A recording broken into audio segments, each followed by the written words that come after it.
You're talking here? Yeah, through the mic. All right. Good afternoon, everybody. Thank you so much for coming. I'm thrilled to be here at the 4th Annual Homegrown Expo.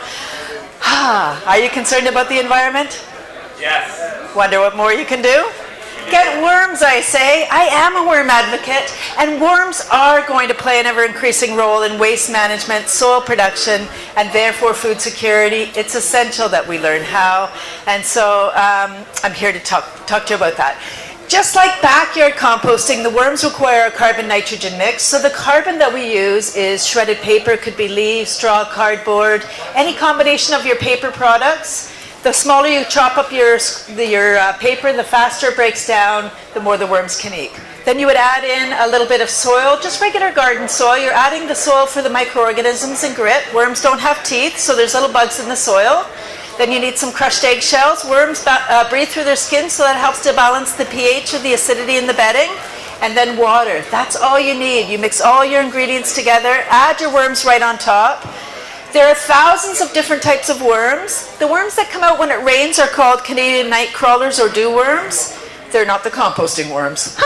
The worms we use for composting are actually surface dwellers. There are thousands of types of worms. The ones that we're using for Vermi Composting are called red wigglers. They are surface dwellers. So the main difference between the Canadian night crawler and the red wiggler is the Canadian night crawler lives below the frost line. They go 4 to 6 feet below the surface and come up at night to draw their food down into their burrow. The red wigglers only go 4 to 6 inches, making them ideal to live in a container, in our house, in our school, in our business, wherever we need to have worms. And did I mention this is indoor composting? Worms in the house, that's right. How fun. So I'm going to show you a picture of a pound of red wiggler worms, and hope nobody had spaghetti for lunch. If you did, I'm sorry. My photo kind of looks like spaghetti. Here we go, 1 sec. Uh-oh, the thing fell off. The little thing fell off my thing. I hope that doesn't matter. Here we go. It's like a circus act, isn't it? So this is a picture of a pound of red wiggler worms. 800 to 1,000 worms in a pound. Each worm has 5 hearts each. That's 4 to 5,000 hearts in a pound of worms. It's a lot of love and a great Valentine's gift. They eat about thank you. They eat about half their weight per day in food scraps. So a pound of worms, half a pound per day, or 3 to 4 pounds per week. So 1 moment. Here we go. So this is a picture of a pound of red wigglers, and the bag of food is about what a pound of worms can eat in a week. So the kind of food that you can put in your worm bin, all of your bananas, apples, carrots, so all your fruit can go in, all your vegetables. Here's a list. Fruit and veg, coffee, tea, pasta, rice, beans, grains, black complete cereal. What stays out? No meat, no dairy, no sauce. If you're not sure, you can leave it out. The more you chop up your scraps, the faster it breaks down, the more the worms can eat. Is the basic formula. 1 second. So any container will do. It's creating the right environment for your worms. So the worms require some kind of carbon, as I mentioned, a little bit of soil, crushed eggshells, water. You mix it all up, and then when you're feeding the food scraps, you have to make sure that the food is covered in the bedding. So you pull back the bedding, add in your chopped up food scraps, and make sure it's covered so you don't get fruit flies. And if you've ever had fruit flies and you haven't had a worm bin, you know the fruit flies don't come from the worm bin. They come from the food you're putting in, and I'll use bananas as my example. When you bring home the bananas from the grocery store, as they're getting speckled and ripened, it's the perfect environment for the fruit fly eggs to hatch and fly around and bug us. Because they're bugs, just doing their job. They can't help it. So anything that you don't generally wash, if you give it a quick rinse, that will wash off the fruit fly eggs. And then the worms can't eat fresh food. So if you get some kind of a container to add your scraps into, this is actually the Sure Close container made right here in Ontario, which has holes in the lid. So if your compost bucket, if your collection bucket has a solid lid, sometimes when you open it, it smells bad. It's anaerobic. So this has a perforated lid. It's called the Sure Close, also the Sure Open apparently. So fun. So you can easily, thank you. So you can easily fill your scraps. Then you allow your scraps to decompose for a couple of days or rot for a couple of days, and then it's nice and juicy. When we think, oh, gross, perfect environment for putting in your worm bin. So you bury your scraps in the bedding so that you don't get fruit flies. You rotate around your tray, or your bin. 3 to 5 months, the worms will convert all of the food. So if you have a pound of worms, you're adding in all of that food, adding in paper. The worms eat it all. They turn the paper and food scraps into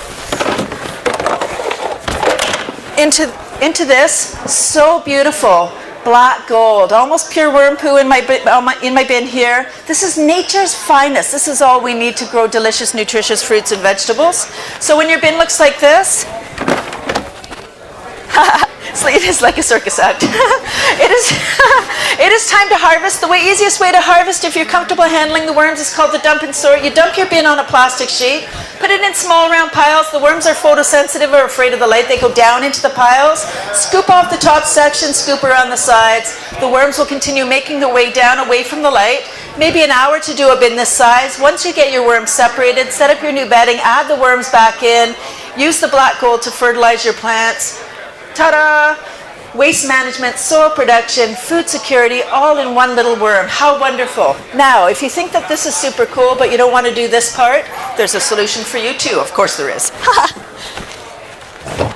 Yes, it is called the Worm Chalet. So the chalet made right... I know, so fun.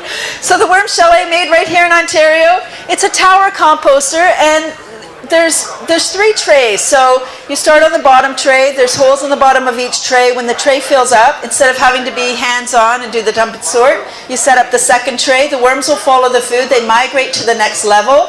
By the time you get to the 3rd tray, the first tray is done. So to move your trays around, you turn the roof upside down. The trays will stack right in the roof. And then you kind of just rotate your trays around. There's a little tap at the bottom. So the main difference between the basic kit and the chalet is that the chalet helps to manage your moisture, or helps to do your harvest, and also helps to manage your moisture. Any excess moisture will drain down. You can siphon it off. If it smells bad, it's anaerobic, meaning without oxygen. Plants always require aerobic bacteria to grow, so you would discard that. If it doesn't smell bad, you can dilute it and water your plants and have liquid fertilizer. So worms are going to play an ever-increasing role in waste management, soil production, food security, and yeah, so really that's all that I have to say, except it's not really all because there's so much more. How you use the castings, just gently put around your plants. If you're putting a new garden in, dig a hole, line the hole with the castings. The nutrients will be available to be taken up with the roots. So this is a beautiful thing. You do have a copy of my documentary Squirm, which is the collective noun for a group of worms, in your bag. My mission is worms in every house, every business, every school, worms everywhere, so that we don't need to have a truck driving around, picking up all this stuff. We can make soil right on site. Thank you so much for inviting me to come today. I'm thrilled to be here. Thank you. Thank you so much. Questions? Anybody have questions? You, sir, in the back, you look like you have a question. Do you have any questions? Oh, do you have a question? Yes. Okay, how long does it take 1 pound of worms to turn into 2 pounds of worms? Oh, that's a great question. So the worms do have a phenomenal reproduction rate. So under ideal conditions, there's 3 key elements: temperature, moisture, airflow. Temperature is 16 to 28, so room temperature. Airflow, you need to have holes in your bin, and moisture about 75% humidity.